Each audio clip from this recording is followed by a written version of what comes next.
नमस्कार, मैं संदीप आपके अपने चैनल में आपका हार्दिक स्वागत करता हूं। तो प्यारे बच्चों, आज हमारा टॉपिक है पंचवर्षीय योजना और आज हम पंचवर्षीय योजना पे बात करेंगे।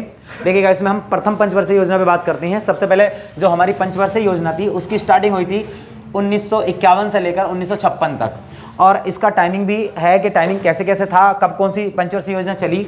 तो अब देखिएगा, ये पंचवर्षीय योजना है। सबसे पहले बात यह है कि ये 5 ईयर प्लान क्यों चलते थे कि देश का जो विकास है, विकास डेवलपमेंट के लिए ये पंचवर्षीय योजना चलाई जाती थी। उसमें टारगेट निश्चित रखते थे, हमें क्या करना है कि हमें जो है ये काम करने हैं, तो वो टारगेट पे फॉलो करते थे। तो इसमें क्या क्या काम होते थे और ये टारगेट बेस होती थी कि पहले किस चीज़ को हमें विकसित करना है या डेवलप करना है। तो बच्चों, ये जो थी सबसे पहली पंचवर्षीय योजना जो थी, ये कृषि पर आधारित थी। कोई पूछता है कि इसका मॉडल किसने तैयार करा, तो मॉडल बता देना कि मॉडल जो तैयार करने वाला था वो डिपेंड किस पे था, वो था कृषि पे डिपेंड। वो बच्चों, वो कृषि पे डिपेंड था और वो बनाया किसने था, वो मॉडल तैयार करने वाला कौन था, अर्थात मॉडल को मेक करने वाला कौन था या मेकर कौन था, तो वो था हेरोल्ड था। बच्चों एक बात समझो जरा, हेरोल्ड देख लेना, समझ लेना। देखिएगा, कृषि में क्या हो सकती है, हैरो होती है तो हेरोल्ड हो जाएगा यहाँ पे। तो कृषि में हैरो से हेरोल्ड हो जाएगा और कृषि पर आधारित है तो क्या हो जाएगा, हेरोल्ड हो जाएगा। तो इसका मॉडल तैयार करने वाला हेरोल्ड है और ये कृषि पर आधारित पंचवर्षीय योजना है। और ये 5 ईयर प्लान जो था 1951 से 1956 तक चला। और बच्चों एक चीज ध्यान रख लेना कि ये पंचवर्षीय योजना हमेशा जो होती थी 1 अप्रैल से शुरू होती थी और नेक्स्ट ईयर में 31 मार्च को ये समाप्त होती थी। तो ये ध्यान रखना है कि ये 1 अप्रैल से शुरू होती थी और 31 मार्च को समाप्त हो जाती थी। तो ये तुम्हें पता चल जाना चाहिए कि ये पहला जो 5 ईयर प्लान है ये किसने चलाया है और ये बनाया किसने था, तो मेकर था हेरोल्ड और डिपेंड किस पे था, कृषि पे था। अब हम बच्चों इसमें बात करेंगे कि इसमें कार्य क्या क्या हुए, क्या क्या काम इसमें कराए गए, इसके तहत क्या क्या काम हुए। तो सबसे पहले हम बात करेंगे कि भारत के अंदर यूजीसी की स्थापना कर दी गई। ध्यान रखना, यूजीसी, ये यूजीसी क्या होता है इसकी बात करेंगे। ये हुई थी 28 दिसंबर को हुई थी। 1853 ईस्वी को करी गई थी। 1953 को करी गई थी। ये क्या होता है, ये होता है यूनिवर्सिटी ग्रांट कमीशन होता है। यूनिवर्सिटी ग्रांट कमीशन, या हिंदी में से बोल देंगे विश्वविद्यालय अनुदान आयोग,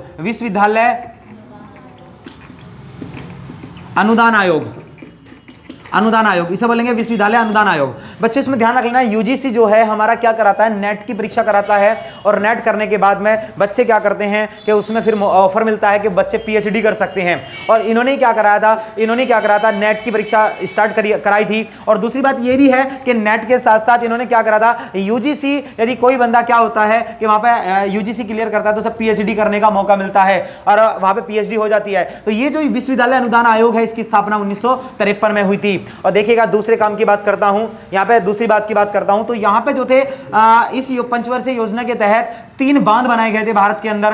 3 बांध बनाए गए, अर्थात डैम बना दिए गए। अब ये बात करेंगे ये डैम कौन कौन सी नदी पे थे और कहां कहां बनाए गए थे। तो बच्चों ध्यान रख लेना, मैं एक छोटा सा नक्शा बनाता हूं, इसे बताऊंगा।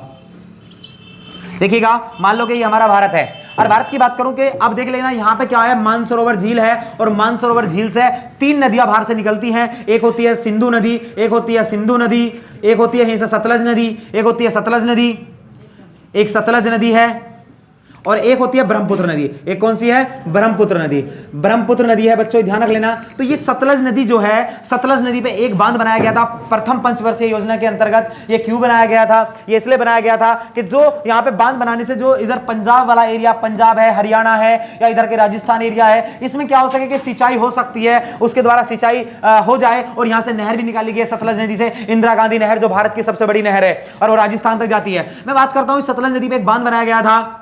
यहाँ पे एक बांध बनाया गया था जिसका नाम है भाखड़ा नांगल बांध। कौन सा है, भाखड़ा नांगल बांध है भैया, भाखड़ा नांगल बांध है। ये प्रथम पंचवर्षीय योजना के तहत बनाया गया था और ये कहां पे, सतलज नदी पे, इन पंजाब, ये पंजाब में स्थित है। और दूसरी बात करता हूं, देखिएगा बच्चों, यहां से उत्तराखंड से गंगोत्री से एक नदी निकलती है, गंगा, और गंगा में से एक नदी निकाली गई है, हुगली नदी निकाली गई है। और हुगली नदी में इधर छत्तीसगढ़ के आसपास एक नदी आती है, दामोदर नदी। एक कौन सी है, दामोदर नदी। एक दामोदर नदी है, और तुम्हें पता होगा कि दामोदर नदी जो है पश्चिम बंगाल का शोक कहा जाता है। पश्चिम बंगाल का शोक जो है दामोदर नदी को कहा जाता है। अब ये दामोदर नदी का जो पानी था उसे कम करने के लिए इसे हुगली नदी में मिला दिया गया और इसी वजह से अब इसमें बाढ़ नहीं आती और इसी के कारण अब दामोदर नदी बंगाल में जो है बाढ़ नहीं लेके आती और इस पे एक बांध भी बनाया गया था, दामोदर बांध परियोजना। एक यहां पे बनाई गई थी दामोदर बांध परियोजना। तो बच्चों ध्यान रखना, यहाँ पे एक दामोदर बांध परियोजना बनाई गई थी और ये कहां पड़ेगी? वेस्ट बंगाल में। ये दामोदर बांध परियोजना जो थी वेस्ट बंगाल में, ये दामोदर बांध परियोजना बनाई गई थी। और ध्यान रख लेना, ये दामोदर बांध परियोजना, इसकी एक विशेषता भी है, ये भारत की पहली बहुउद्देश्य परियोजना है। ये भारत की पहली बहुउद्देश्य परियोजना है। ये भारत की पहली बहुउद्देश्य परियोजना है, ये तुम्हें याद रखना है। ये भारत की पहली बहुउद्देश्य बांध परियोजना है, भारत की पहली बहुउद्देश्य बांध परियोजना है। अर्थात इससे क्या होता है कि इस बहुउद्देश्य का मतलब बहुत सारे उद्देश्यों को पूरा करती है। इसका कहने का मतलब यह है कि इस बांध की वजह से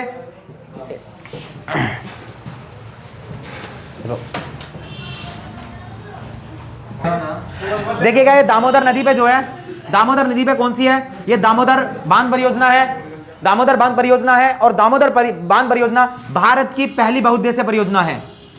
अर्थात इससे क्या था, बहुत सारे उद्देश्य पूरे होते हैं। जैसे कि मैं बता दूं, इससे वहां पे बिजली भी बनाई जा रही थी इस बांध में। दूसरी बात, यहाँ पर सिंचाई भी करी जा रही थी। पानी रोक करके जो ऊंचे वाले एरिया थे, यानी कि जो जहाँ पे सिंचाई की व्यवस्था नहीं थी, जो तराई क्षेत्र नहीं था, वहां पे तराई की व्यवस्था की जा रही थी। और मैं बात कर दूं, एक तो तुम्हारा बांध बड़ा भाखड़ा नांगल बांध सतलुज नदी इन पंजाब, दूसरा बना दामोदर नदी पर दामोदर बांध। और वो दामोदर, ये दामोदर जो बांध है दामोदर नदी पे है और दामोदर एक हुगली की सहायक नदी है। और बात करता हूं, दामोदर जो बांध है वो भारत की पहली बहुउद्देश्य परियोजना है। बच्चों एक बात करता हूं, यहां से यहां पे एक सिहावा के आसपास से यहां पे एक नदी निकलती है, सिहावा छत्तीसगढ़ के आसपास है, उसका नाम है महानदी।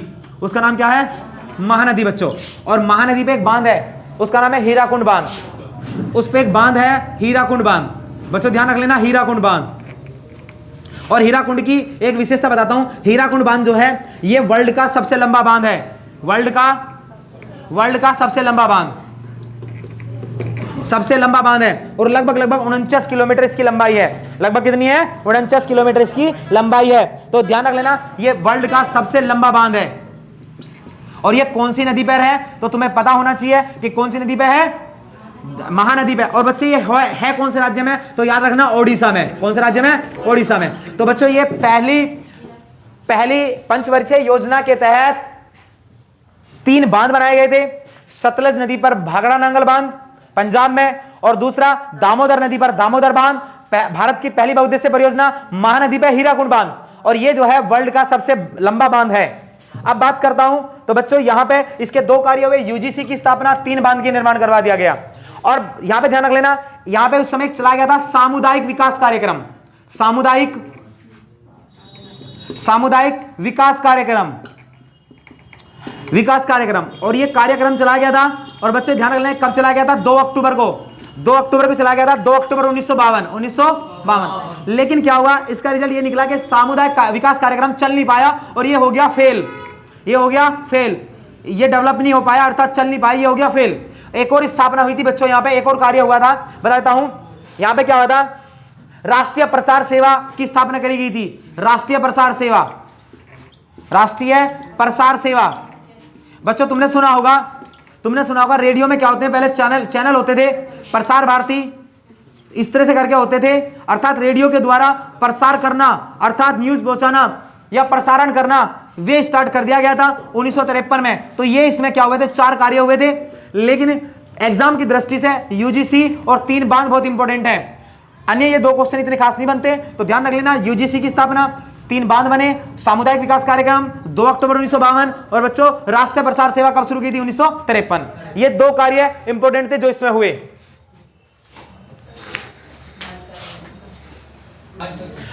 देखिएगा, हम बात करते हैं सेकंड पंचवर्षीय योजना। सेकंड पंचवर्षीय योजना जो थी, इसका टाइमिंग जो था 1956 से लेकर के 1961 तक। देखिएगा बच्चों, हम इसमें मुख्य कार्य की बात करेंगे। सबसे पहले तो ये बात करेंगे कि इसका मॉडल किसने तैयार करा था और ये किस चीज पे आधारित थी। तो ये उद्योगों पे आधारित थी।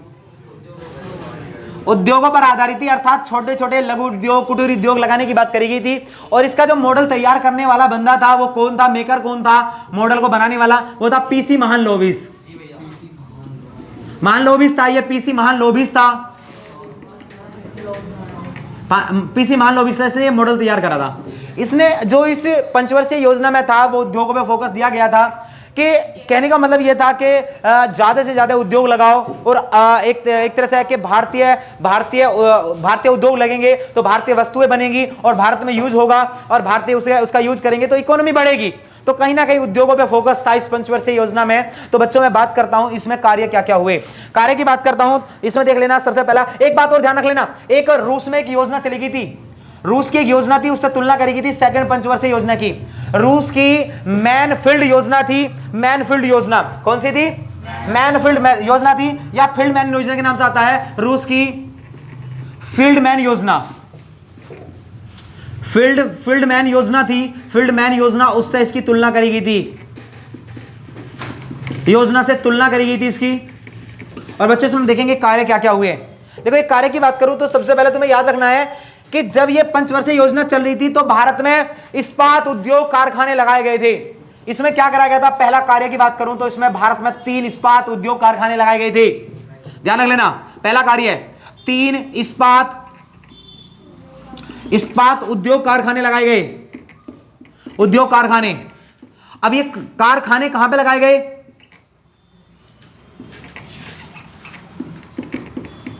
अब कहां पे लगाए गए इनकी बात करते हैं, 3 की बात करते हैं, कौन कौन से थे बच्चों ध्यान रख लेना। और किस किस की हेल्प से लगाए गए इसकी भी बात करेंगे।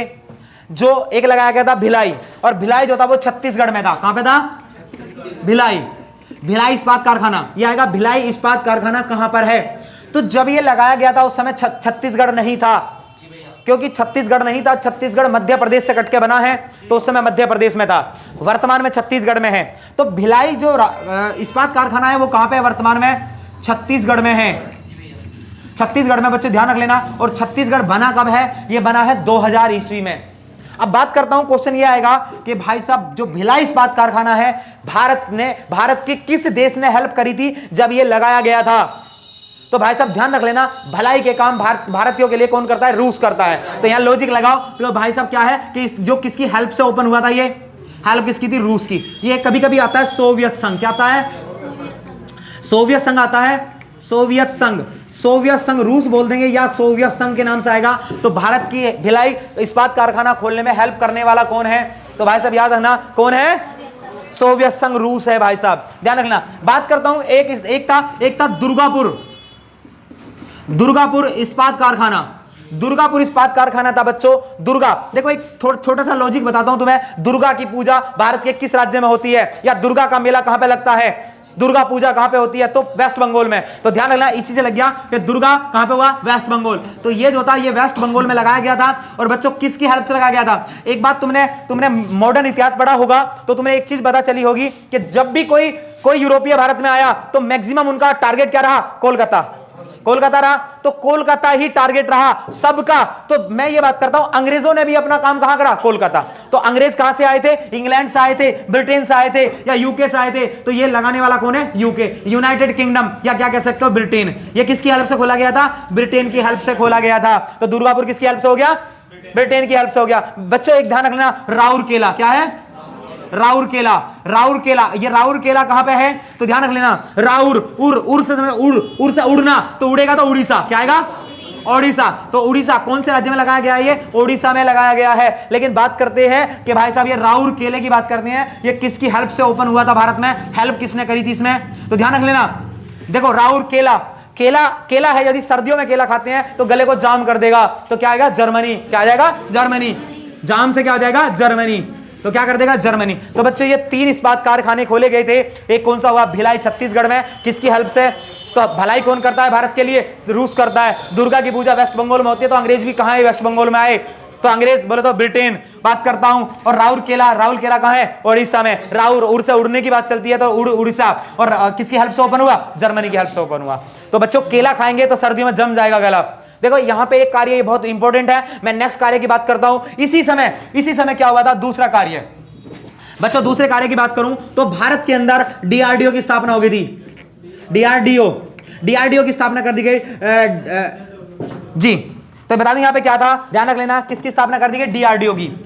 तो यहां पे कब स्थापना करी गई, 1 जनवरी, तो ध्यान रख लेना 1958 में, 1958 में कर दी गई। बच्चों ध्यान रख लेना, मैं छोटा सा लॉजिक बताता हूं तुम्हें। देखो D4 और ये भी D4, और 4 और 4 कितना हो जाता है 8, तो 8 बोले तो 58, ध्यान रख लेना। तो ये स्थापना कब हुई डीआरडीओ की, 1958 में हुई। और डीआरडीओ क्या है, defence research development organisation, defence research development. और डिफेंस का मतलब होता है रक्षा, और रिसर्च का मतलब होता है खोज, डेवलपमेंट विकसित करना, और ऑर्गेनाइजेशन तुम्हें पता है एक संस्था से रिलेटेड होता है, अर्थात एक ऐसी संस्था जहां पे भारत के अस्त्र शस्त्र बनाए जाते हैं, अस्त्र एंड शस्त्र बनाए जाते हैं, या तुम कह सकते हो मिसाइल भी बनाई जाती हैं,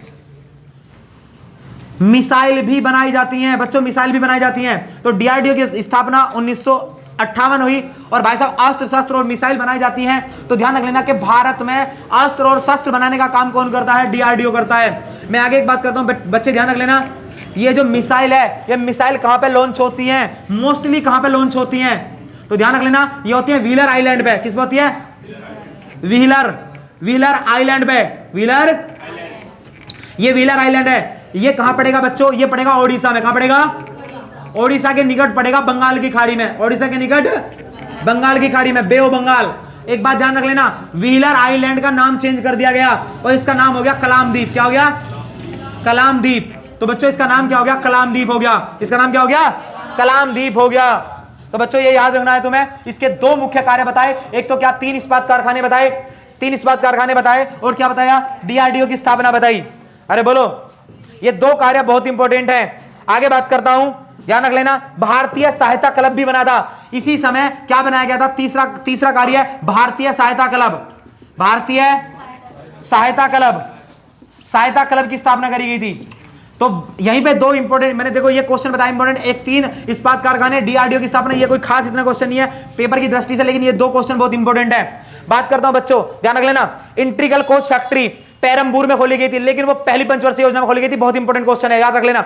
कोई बच्चा रेलवे का एग्जाम देता है, रेलवे एग्जाम की दृष्टि से बहुत बढ़िया क्वेश्चन है। इंटीग्रल कोच फैक्ट्री, अर्थात जहां पे रेलवे के कोच बनाए जाते हैं, कोच का मतलब है डब्बे बनाए जाते हैं, तो वो कहां है, पेरमबूर तमिलनाडु में। पेरमबूर तमिलनाडु में है, और वो 1952 में ओपन हुआ था। याद रखना, नोट करके लिख लेना कहीं पे। तो ध्यान रखना, मैं लिख देता हूं कि इंटीग्रल कोच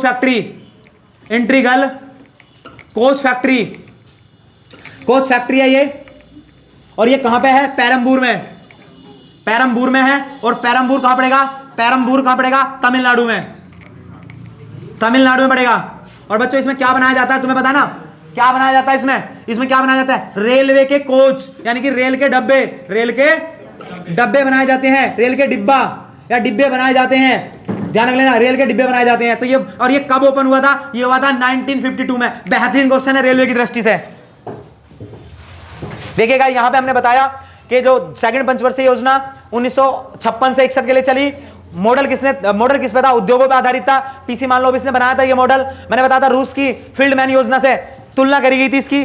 और दूसरी बात क्या था, ये सक्सेस हुई थी, पहली पंचवर्षीय योजना सक्सेस, दूसरी सक्सेस, तीसरी फ्लॉप हुई थी। बात करेंगे उसकी। और बात करता हूं इसमें काम कितने हुए, 2 काम इंपॉर्टेंट है। एक तो 3 इस्पात कारखाने, भिलाई छत्तीसगढ़ में, किसने, रूस की हेल्प से, दुर्गापुर वेस्ट बंगाल में, किसकी हेल्प से, ब्रिटेन की हेल्प से, और राउरकेला जर्मनी की हेल्प से कहां पे बनाया गया था, ओडिशा में। मैंने बताया उसके बाद डीआरडीओ की स्थापना, और डीआरडीओ की स्थापना 1958 1 जनवरी 1958 में हुई थी। और ये क्या बनाती है, भारत की अस्त्र शस्त्र और मिसाइल बनाती है, और मिसाइल मोस्टली व्हीलर आइलैंड पे लॉन्च होती हैं। और व्हीलर आइलैंड का नाम चेंज करके क्या कर दिया, कलामद्वीप कर दिया गया। और भैया इसी पंचवर्षीय योजना के समय में भारतीय सहायता क्लब बनाया गया था। देखिए ये पंचवर्षीय योजना कंप्लीट होगी। देखिएगा, हम तीसरी पंचवर्षीय योजना की बात करते हैं। तीसरी पंचवर्षीय जो योजना थी वो कब से कब तक चलाई गई थी, तो ध्यान रखना 61 से 66। तो बच्चों देख लेना, इसमें 61 से 66 चलाई गई थी, 1961 से 1966। लेकिन ये पंचवर्षीय योजना का जो रिजल्ट निकला ना, वो रिजल्ट ये था, ये फेल होगी। ये फेल हुई। फेल होने का कारण क्या था, जो विकास दर का लक्ष्य रखा गया था उसे पूरा नहीं कर पाई, ना उसके आसपास पहुंच पाई, तो ये हो गई फेल। फेल होने का कारण क्या था, कोई तुमसे पूछने लगे कारण, तो बच्चों इसमें कारण बनते हैं 3। कारण बनते हैं 3, लेकिन 2 मुख्य कचो, तीनों कारण बताता हूं यहां पे। पहला कारण क्या था? 1962 का भारत चीन युद्ध, भारत वर्सेस चीन युद्ध, चीन युद्ध हुआ जिसमें भारत हार गया। उसके बाद 1965 का भारत वर्सेस पाकिस्तान युद्ध, इसमें भारत जीत गया। और तीसरा 1966 में सूखा पड़ा। इसी वजह से क्या हुआ, ये जो था ये पंचवर्षीय योजना क्या होगी, फेल हो गई। बात करता हूं भैया इसमें कार्य क्या क्या हुए, और मैंने क्या बताया कि ये मॉडल किसने तैयार किया, ये मॉडल किस पर आधारित था, उद्योग और कृषि पर आधारित था। इसका उद्देश्य क्या था, आत्मनिर्भर बनाना, के लोगों को आत्मनिर्भर बनाना। या तो कृषि करो या अपना उद्योग स्टार्ट करो, तो अपना स्वयं का कोई ना कोई कारोबार होना चाहिए। तो ये इसका उद्देश्य यही था, आत्मनिर्भर बनाना। बात करता हूं इसका मेकर कौन था, तो एस चक्रवर्ती, या तुम ये कह सकते हो सैंडी सुखमय चक्रवर्ती या पीसी महालनोबिस, दोनों बंदों ने मिलकर के ये क्या करा था, मॉडल तैयार करा था। और इसका रिजल्ट ये निकला कि बच्चों ये फेल होगी। फेल होने का कारण तुम्हें पता है कि कारण क्या बना। फिर भी हम बात करते हैं इसमें कार्य की, बात करता हूं बच्चों कार्य। पहला कार्य इसमें क्या हुआ, इसमें एक इस्पात कारखाना खोला गया, बोकारो इस्पात कारखाना, बोकारो इस्पात कारखाना, ध्यान रखना, बोकारो इस्पात कारखाना खोला गया। और ये बोकारो इस्पात कारखाना तुम्हें पता होना चाहिए कहां पे है, ये है इन झारखंड में है, और ये झारखंड में है। और ध्यान रखो ये 1964 में ओपन करा गया, 1964 में ओपन हुआ। बात यही चलती है कि इसमें हेल्प किसने करी, तो ध्यान रख लेना, बोकारो जब भारत बेकार होने की कगार पे आया तब रूस ने हेल्प करी है। तो किसने करा, रूस, या कह सकते हो सोवियत संघ रूस, सोवियत संघ रूस। तो सोवियत संघ रूस ने की हेल्प से ही ये ओपन हुआ। तो देखो 3 इस्पात कारखाने पहली पंचवर्षीय योजना में, और एक इस्पात कारखाना कौन सी योजना में, तीसरी पंचवर्षीय योजना में। आगे बात करते हैं, देखिएगा। और उसी समय क्या बना था, एक कमीशन बना था, FCI, food corporation of India, food corporation of India, food corporation of India, ध्यान रखना, फूड कॉर्पोरेशन ऑफ इंडिया। इसकी स्थापना कभी थी, 1965 में, 1965 में हुई थी फूड कॉर्पोरेशन ऑफ इंडिया। तो कह सकते हैं भारतीय खाद्य विभाग, भारतीय खाद्य विभाग। तो इसकी स्थापना 1965 में करी गई थी, इसी पंचवर्षीय योजना के तहत करी गई थी। एक ध्यान रखना, एक और कार्य हुआ था, एपीसी की स्थापना, APC, agriculture price commission, agriculture price commission, agriculture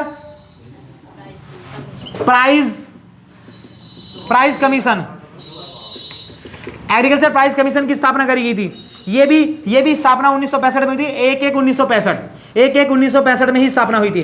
तो देखो बच्चों ये क्या थी, एक तो क्वेश्चन तुम्हारा ये बनता है कि ये किस चीज पर आधारित थी, उद्योग और कृषि पर आधारित थी। इसका मॉडल तैयार करने वाले कौन कौन थे, एस चक्रवर्ती और पीसी महालनोबिस।